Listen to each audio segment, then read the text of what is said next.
Hello, and welcome to TableTalk Friday, your weekly dose of D&D hosted by three boys in a bedroom. If you like their style, you can follow them on Instagram, YouTube, and other social media platforms. And now, back to the boys. Guys, I lost my voice. Really?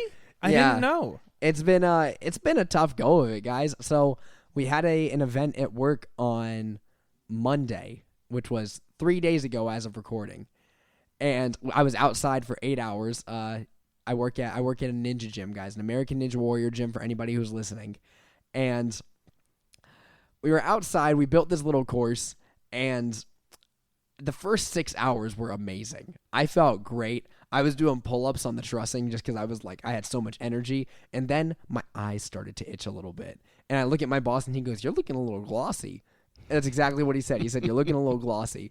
And I was like, "Yeah, I'm feeling it, man." And so we started to be here for 2 more hours. And I was like, yeah, I think I started sneezing. I was starting to not feel great. My throat started to hurt a little bit. And then I got home, took a shower, and I was feeling the allergies. I've got some outdoor allergies that aren't that great. And finally, I wake up the next morning and I sound like this. And I'm a coach, so I go to work and I'm intensely using my voice all day. And by the end of last night, I could not speak. It was like this. Gross. Yeah, exactly. And so I went on vocal rest for the evening. Woke up this morning and still had no voice. Went through the entire day, an entire 8-hour shift, probably only saying the equivalent of 1 page in a Harry Potter book, or 1 page in a novel. And still, voice isn't here, but we gotta do what we gotta do. And I'm just glad I'm able to record the podcast with you boys tonight. I'm so glad that you can record too. And let me just say, it's not like a bad lost voice. You just sound a little gruff, a little noir detective-y. Yeah, I mean, I guess a little bit.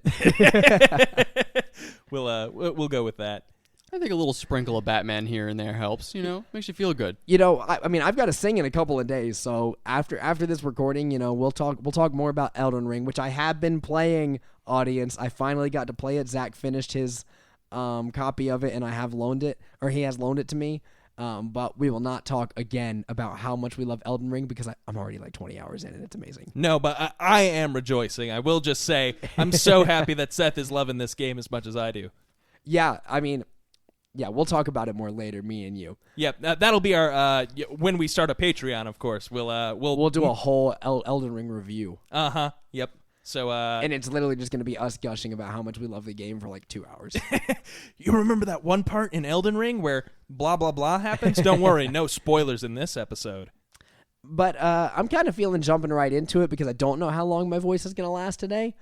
And what's our topic today, guys? I think we're going to be talking about non-combat sessions in D&D. Welcome to Table Talk Friday. Today's topic is non-combat sessions in D&D, which we had one recently. Finally, the gang is back together, Lulu and the Fuzzy Bunch, and we had a whole session which was just strictly for RP and getting into the next arc a little bit. So, how are you boys doing? I'm doing great, Seth. And, let me just start off, I think, talking about this topic because it's something that's been in the back of my mind. I really wanted to talk about it on the podcast. So I will start with, if you haven't listened to the show before, we do talk a lot about our own personal campaigns, but we don't play at a non-combat table. Usually, every session, we try and get in just a little bit of combat, a little bit of RP, a little bit of some third thing, either exploration or dungeon delving, or get a little bit of the 3 pillars in there, and then that's the full session. But last week that was not the case. We went into our session and we knew for a fact, so we'd done this side arc basically where all the characters in our party split up. They were doing their own things. But, of course, the life of an adventurer is never, free of action. So, adventure calls, we got to get the gang back together. And we're going to probably spend the whole session doing this because we've got so many story threads that we have to tie up, characters to say goodbye to, things that need to get in motion for everyone to reconvene. So when that happens, sometimes you have to put the character sheet aside for a little bit. Only think about it. I didn't even pull out my dice because I knew that it was going to take so long. I was secretly hoping because I'd just rewritten my character sheet. I said, all right, this is the start of a new arc. We're going to clean this old thing up. I had so many things in my inventory. I just needed to, make it legible so that I could work with this friggin' thing. So I was so excited. We just got to level 12, so I got some new combat abilities. But then I got my dice out, just in case, maybe some NPC talks to me wrong and we get into a little scuffle or something. But no, that didn't happen. And we had a great time just playing in character. And what we still all had our character sheets, and we still had, the concept that combat is a possibility, but it's really more of, a guiding idea. So I know what Oswin can do if he's in combat, but how does he behave when there's no fighting to be had? Was sort of the challenge as a player there. Because, again, we don't do a lot of non-combat sessions. I found it to be just as fun, I will say, not fighting anything, because we have this, dynamic where we can play in character and, especially because it's the gang getting back together. So it almost felt, it's only been a few months since we were last, the whole party together, but it felt like a cathartic reunion. So definitely a lot of fun to be had there.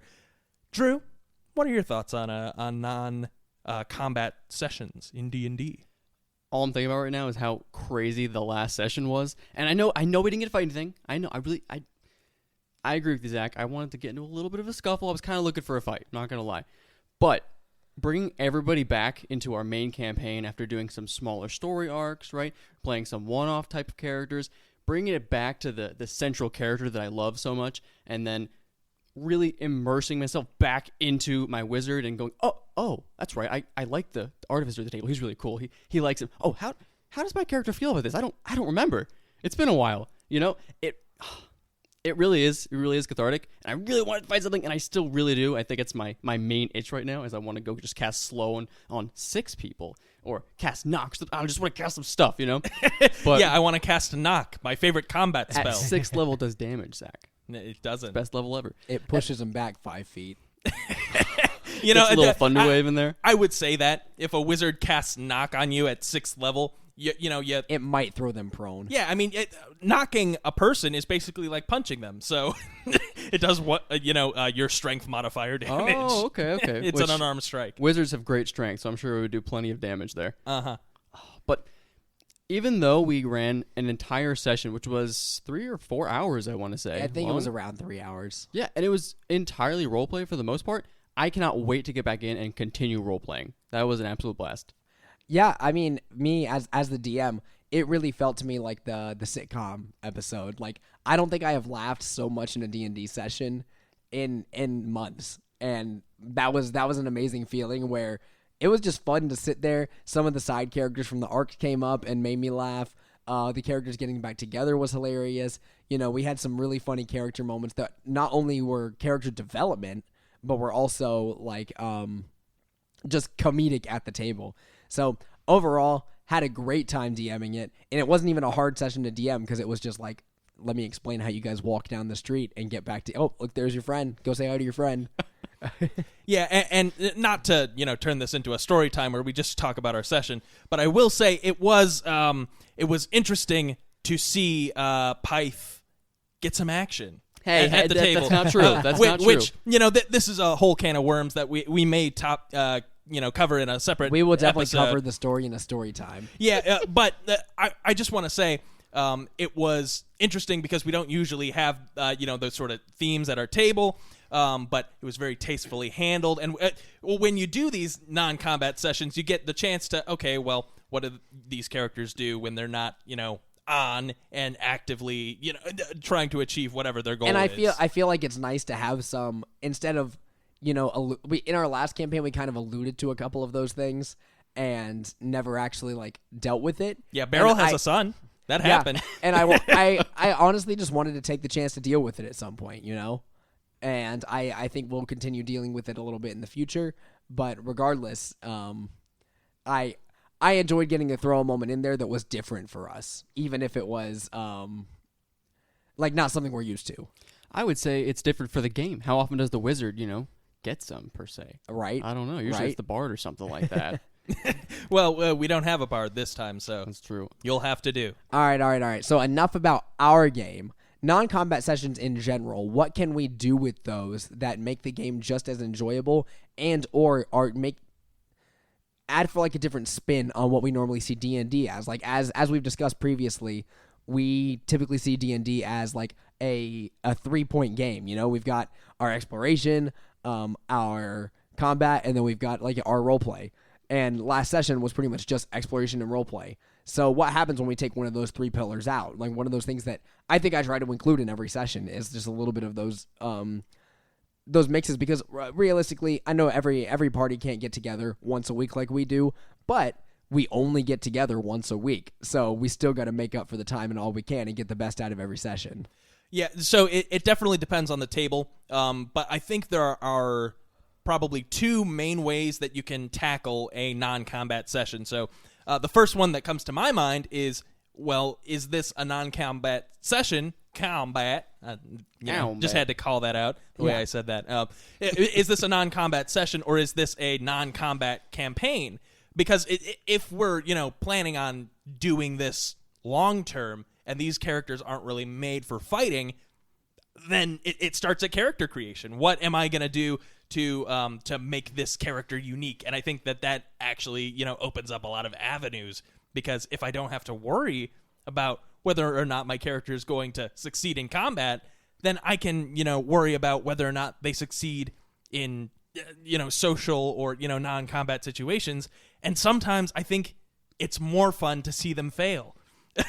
so I would not be comfortable creating just a useless character in a typical D&D campaign where lives are on the line and there's a lot to be lost. But if we're just going to be, fucking around for a couple hours, talking, and maybe we're on a adventure to find something specific, but we know that there's not going to be combat, or there's a mystery that needs to be solved, something like that, then I would love to just be, dump stat McGee. give me the bad stats. Can I point by and elect not to use them? I want 9s across the board. I would hit just being under average to the point where you couldn't do anything at all. Oh, that would stink. Yeah, or maybe, there's one thing that they're good at. So once in a blue moon, honestly, give them the lucky feat. That's it. Or so you get the lucky feat, but all of your stats are garbage. Yeah, so every once in a while, he'll say something that's just like very profound and very smart, and then the rest of the time, he's got his head up his ass. He doesn't know what he's doing. Hear me out, though. Hear me out. It's a One Punch Man based game. You have the MacGuffin that just kills people, but you also you're spending pretty much every single session talking to people and like trying to get things done in the world. But all you're really known for is the fact that you can just kill anyone in a moment's notice. Like you don't really have to worry about combat ever. Like it just resolves itself. Like it's not even a point in rolling for it, because you're just going to resolve it no matter what. Maybe you do have a crazy thing, and we like put a foe against you at some point that challenges you somehow. But I like the idea of playing some characters that like, we're basically gods, so what do we do now? Yeah, well, so then, that's a great idea for like a level 20 campaign, but the question always arises, well, if you're level 20, then what really stands in your way at any given point? That's a great question to ask in a non-combat campaign. And the answer is politics. Yeah. I mean, politics and, the motion of different peoples. How are we going to, solve this socio-political problem, which honestly sounds a lot more difficult than killing an ancient red dragon. Or you direct an army. So you're not the strong. I mean, you're the strong one. you can kill, one-on-one, you can kill anybody, but you have to have a fort. Like, there are people invading you, and you have to direct an army properly. This sounds like such a... So now I've got this idea where you're, you are the general in the blood war, and we need to end it now. Oh. And that's, the whole thing is you're not going out and, fighting because the demons need their leader. So that could definitely, and I've always wanted to play a tiefling. That would be a great character for that campaign. I'm glad that you're writing it, Seth, right now. I mean, you're definitely giving me ideas. Take notes, Seth. Take notes. So now I want to clarify something because we're using the term non-combat campaign. So to me, it's very literal, and I'm thinking you're really not doing any combat. It's very political, very you're focusing on role play and the other pillars we were talking about, right? How minimal are we talking combat? Are we saying a few combats here or there? I would say a non-combat campaign and or session is a game in which a majority of your time is not invested in combat, or like maybe even a third of your time is not invested in combat. Maybe think of it as like an episode of Breaking Bad. So, or even like Game of Thrones, honestly. Like, something comes up every like 3 or 4 sessions is maybe how often you have combat. Yeah, but maybe we can ground this campaign though, like in a realistic world. So maybe your characters don't get above like 2nd level because a real person would die if they were shot in the chest with a crossbow. So. That's why they're wearing armor, Zach. Yeah, well, but then at that point, you have to consider, okay, well, I'm not going to be getting in combat because I'd like to live. So combat's always an option, but why would we do that when we have our words and, I don't want to roll up a new character. And that's fair. I think the way a party dictates itself is really cool. It's a party comp of the people at the table. And a session entirely dedicated to roleplay, or even a campaign very, very dedicated to that pillar is awesome. It could be very beautiful. It could be very developmental to a lot of the characters at the table. And I think you can learn a lot about your characters and yourself by doing that. But the idea for me of, let's say, 1 every 3-4 sessions getting combat, that would drive me mad. I need to attack something. I need to cast firebolt. I need to roll for an attack. I need to do something. Well, and that's the exact reason that we don't have a game like that. Is because we spend most of our time, enjoying being the adventuring type. I will say, though, you both say that, and I said it earlier at the beginning of the episode, but now that I'm thinking about it, we did do something that was... It definitely wasn't a non-combat campaign, but it was definitely a campaign where combat took the back seat. I want to know if both of you sort of know what I'm talking about. You're talking about Glitch here. 99. I'm talking about Eberron, baby. yeah, Glitch 99, where our investigative agency, where Glitch and Agent 99 became their own sleuths, their own Warforged investigators. Yeah, and Zach desperately wanted you guys to get into combat, but that's not where the motion of the ocean went.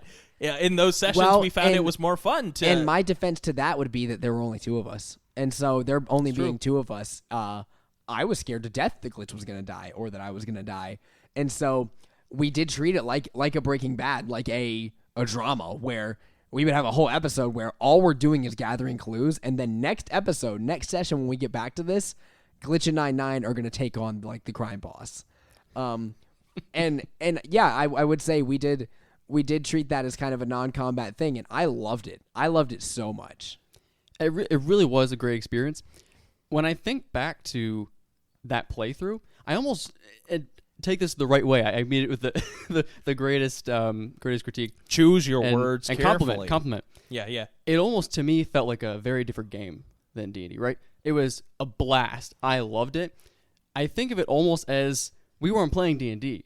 We were investigator simulator at the table. Right. What we were doing. It was an experience. It really was. I didn't feel like we were lacking anything at the table. I never felt like we were missing one of the pillars. I never felt like we weren't in combat enough because we were doing exactly what we had decided to do, which was sleuth, investigate, and solve crime.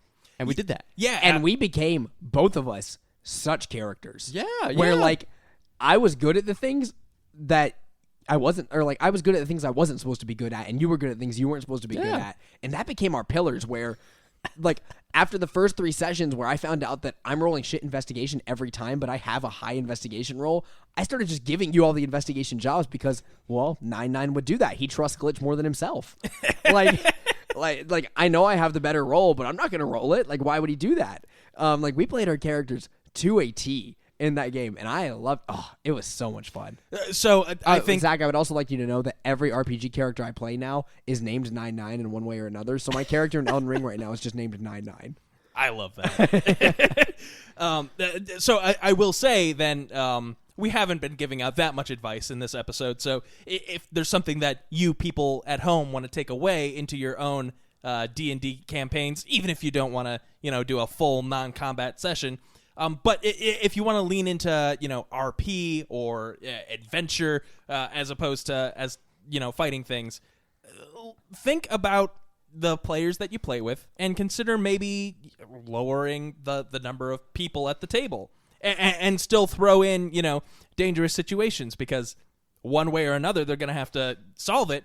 And if they don't have enough hit points to do that through combat, they're going to have to find another way around. Or just be comfortable in your prep not needing an encounter every single time. If you find at the end of your prep that you don't have an encounter prepared, and you're freaking out 20 minutes beforehand, oh my gosh, I forgot to prepare an encounter for this one, just don't. You don't have to. And if an encounter comes up, great. That's when you can flex your on-the-fly skills. Go on Google, type in Red Dragon 5e, and then pull up the stat block, because all of them, you can find the stat block somewhere on there. You don't need to have the monster manual out all the time. You don't need to have Volos. If that's how I end up doing it a lot of the time, where, oh, I wasn't expecting an encounter here. This is what they're fighting. Boom, boom, boom, boom, boom. Pull it all up on my phone. I have 3 tabs open. Here we are. Cool. I am DMing, and that's DMing. That's a totally okay way for you to do it as well. I DM by the seat of my pants all the time, and if all you can figure out how to get prepped for the week is who's going to talk to who, what they're going to say, and you spent all your time, just getting your voice down, then that's totally fine. Yeah, absolutely. And I would say as a player, it's usually those non-combat things that I remember the most. So, of course, I remember when Morwen fought off those frost giants at Port Last. But I also remember Grandine and Beryl just going back and forth. And it was such a meme within our group that, anytime we went to Yartar, we said, or, no one spoke it aloud, of course, because we all knew what we were thinking. But it's always in the back of your mind. When's it going to happen? Yeah, Beryl's going to go talk to that old lady. He's going to talk to that old lady, and that's going to take an hour of our session, and I cannot wait. It was always the most exciting part. Yeah. Especially whenever the two of them would just do something random in the street. I would make it up on the fly almost every time. And yeah, those moments are probably my favorite moments in the campaign, is when something menacing happens or something funny happens, or a moment that's about to make you cry that didn't even have anything to do with combat. I'm going to play off it and say, go with that gut feeling, right? Those moments that we're talking about that are always the coolest, the most fun to think back on, the most memorable moments that are just the coolest thing you did the entire campaign. It's all stuff that just felt right in the moment, right? So if you find yourself planning too much, like I do, I'm quite hypocritical of this, don't think too hard, To Seth's point, if you didn't come up with a combat encounter, it's okay. Don't use one for that day. Go with the flow, cater to what the theme is at the table, and just go with the vibe. That's A-okay. Yeah, and my my DM pro tip for this is, if you think that there's some room in your session where, okay, well, maybe if we have time, we'll slot in an encounter, don't always default to combat. Sometimes you can run into an interesting NPC along the travel, or you find an interesting location that maybe just hints slightly at what the players are about to run into, in 3 sessions. That kind of shit, the not fighting, is what really, builds the anticipation for when we get to fight something. The fact that we had our last session and I didn't get to kill anything, that, I sure really wish that I did get to kill something, but the fact that I didn't made me so excited for this next session, because I know that Oswin's going to get to use his new crossbow, and he's going to blow everyone away with how cool it is. Well, yeah, and that is something I like, is that whenever we have things that man, we didn't get to do that session, I know that everybody's looking forward to the next one. Like, I know no one's walking away like that was a disappointing session. They're walking away thinking, no, I'm excited for the next one because I am going to get that thing. Man, I cannot wait to obliterate something now. Whatever you want your character enhanced with, just let me know. I'll hold that at the ready. Hit me with haste. Hit me with flame arrows. Fucking, I don't know, Hakili, polymorph me. But leave my crossbow. Yeah, well, no, turn me into a giant ape. I'll throw a rock. Flaming rocks. Oh, that would be cool. That would actually be pretty fun. And then I use sharpshooter on my flaming rocks. That's a great idea. Can you imagine giving sharpshooter to anything that just threw boulders or trees? I will say, the next encounter I have prepared for you guys, you're going to be ecstatic about when we get there. It's going to be a ton of fun. I can't wait for you to obliterate it either. Give me literally anything. Give me just like an AOK NPC. I feel like we could take it. Take it down. Yeah. Wait, I'll just have you kill the first person you come across next session. Yeah, it's fine. That's Whoever what it may we'll be. do. We'll just murder the first civilian. Yeah. Okay, well, make sure it's Vasilio. Oh, no. Oh, jeez. I'm just kidding, Patrick. Don't be too sad. I'm trying to think back to like the olden days. I don't think we had a lot of non-combat sessions in the olden days, did we? Like in our first couple of, I know we had a couple in the original campaign, like examples of non-combat sessions for our listeners. You know, a night out drinking with the gang, a shopping episode you'll see in Critical Role pretty often. Which I think we should go into shopping episodes a little bit more because I think they have their place in D&D, and I think they don't in certain campaigns and sessions. But I think that's a good subject to go into. Otherwise, things that are building character, or especially, you know, plot development. I feel like plot development ones are the best things ever because that's kind of what we got into in the last session, where it was, okay, here is the thread for what we're going to be getting into for the rest of the campaign. We know there's a small thread here leading us in a direction, and it's going to lead into bigger things. It's just that, okay, Seth is laying us out, you know, stepping stones to get us to those points, and I love being able to drop that stuff. There was a point when I was DMing where, especially in Storm Kings, where I had trouble holding back information because I was so excited about what was coming up. But now I'm not telling you guys anything. It's so exciting to me to just be like, just wait. It's going to be great. It'll pay off in 20 sessions, I promise. Yeah, and I'm so friggin' excited. But to your point, in our old, our very first campaign, one of my favorite sessions it wasn't necessarily a shopping session, but the gang goes to Neverwinter, and we spend all that gold that we had. Which, admittedly, wasn't even that much. No, but we put it to good use. You guys went to the Ivory Tower, and... Do you remember when I threw a curveball at our DM? Whenever we walk into a magic shop, and I put my elbow on the table because he said I knew the NPC, and I went, hey, you done with that magic item I asked you to prepare for me? And he was like... I remember the look on his face of being like, you fucker.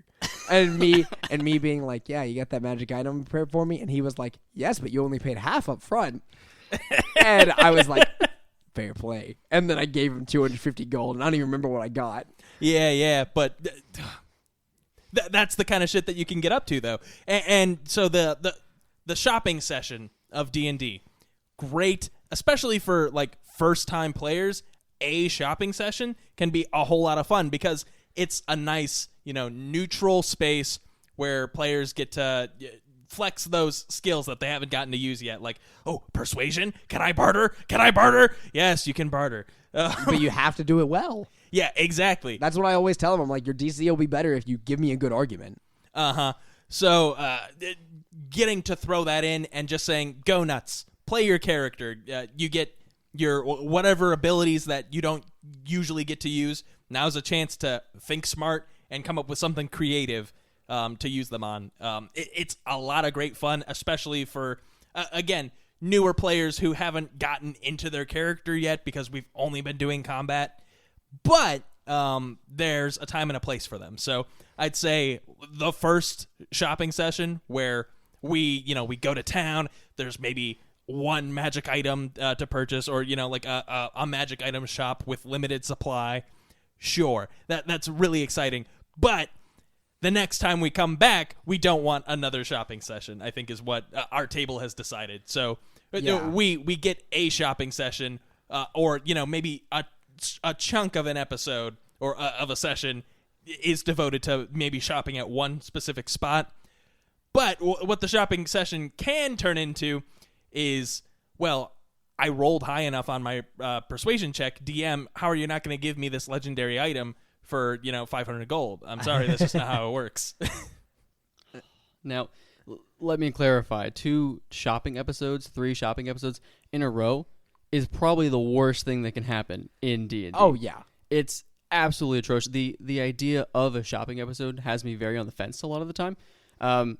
It can be a great stepping stone. It can really build people. It's the administrative maintenance, session, if you will, that lets your characters build up, get a little level up kind of a feel, But on the other side of things, feeling as we're these crazy adventure heroes that just slayed 2 dragons, we have 3 dragon hordes, and we're going to be spending all this money, and then you spend a whole 3-4 hours like, yes, I would like 2 health potions, please. When you could be slaying ogres and dragons and other fantasy creatures, it's, to a certain extent, it becomes infuriating. But when you do it fun, it could be really, really Well, rewarding. what makes it nice and was a trope that I used in our previous campaign was having the shopkeeper that you go back to. So having those 2 or 3 people that in the realm who, I can go back to this person and expect they will have something ready for me. Where, you go back to Grandine, and she doesn't have... It was very apparent she didn't have powerful items. But if I want to get rid of 1,000 gold real quick, Grandine's got something for me. Whereas you found Verena, who, if you manage to go back to her place, she's working on wacky items all the time, and she's probably going to charge you, half of what you got on you to get it. But she's like, hey, I do happen to have this really cool, lightsaber for sale that I've been working on. It's not done yet. You can have it now as is, but it'll be done soon. I still want that lightsaber set. She sold it. Remember when you went back and she had sold it? Yeah, I remember that. Well, the world still moves, gang. Dang. Maybe Morwen bought it. Maybe it's Morwen's. Possibly. Or maybe it's Eknon's. It's definitely Eknon's. Yep, I bought it. DM, I bought it. So, as I was saying, having those couple of characters that you go back to, though, and buy things from, I think is much more valuable. For instance, we bring up Critical Role all the time. Critical Role had Gilmore in their first campaign. Gilmore was an amazing character for Vox Machina to go back to and see constantly, and he just had an arrangement of items that are just available all the time. You walk in and he's like, oh, you're looking to spend 100,000 gold? I got this. And it's like, oh, yeah, okay, well, here's 100,000 gold, and you hand it to him, and he gives you the ring that he was offering up. Those having the character that can do that for you is really cool, especially when they're making things that even as a 12th level adventurer are out of your price range. Yeah. Absolutely. And I will say, shopping is also a fun tool as a DM because inherently players want to get cool things, and if in this session I want to seed some things about my campaign setting, well, what more or what better a place to do it than at the market, where we see how people interact with one another and what's important for people to buy. In Eberron specifically, I loved having up in the upper district of the city, up at the very top there's the Magic Market, which is just like this. I would have spent 3 sessions there, Zach. Yeah. There was just this strip of they weren't even buildings, but just little tents set up with different magical wares and people who sell these things. And what was especially interesting about it was in Eberron, this shit's dime a dozen. There are things for everyone.